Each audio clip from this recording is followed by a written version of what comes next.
From colonial days, marksmanship has been an American tradition. The right to bear arms was one of the basic freedoms demanded by the Continental Army. And rifles and the spirit of the men who manned them were decisive factors in our country's initial fight for independence. That right was enshrined in the U.S. Constitution's Second Amendment in 1791. But if the Second Amendment is sacrosanct for gun owners who've started holding an annual rally in Virginia to defend it, it's also perhaps the most contentious part of the Constitution.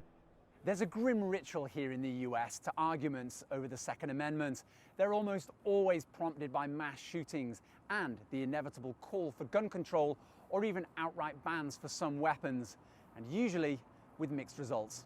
Plenty of gun legislation and regulation has been passed through the ages, from banning sawn-off shotguns in the 1930s to regulating handguns in the 90s. But with political polarization widening, lawmakers often fail to agree on the most comprehensive measures, especially extending background checks to regulate who can acquire firearms. Joe Biden is the latest president to attempt this.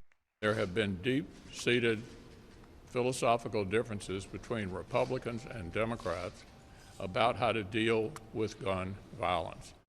Differences with consequences. In 1994, Congress banned new semi-automatic assault rifles, but the law expired 10 years later without lawmakers extending it.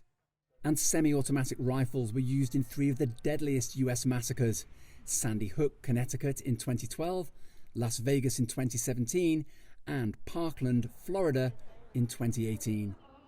Assault rifles like the ones used in those massacres are banned here in Washington, D.C., as are a number of other firearms, while concealed carry permits are subject to some of the most stringent regulations in the United States. And yet this appeals court cited the Second Amendment when it overturned a law that had all but banned handguns in D.C.